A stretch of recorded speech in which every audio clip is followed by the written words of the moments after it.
هذا الطير بسم الله ما شاء الله. هذا الطير هواي مفوي صدي.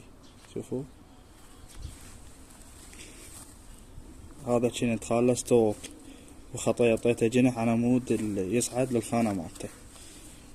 هذا الطير طبعا طير بطل ما شاء الله، حتى ما يلزم بيد وحده، طير قوي.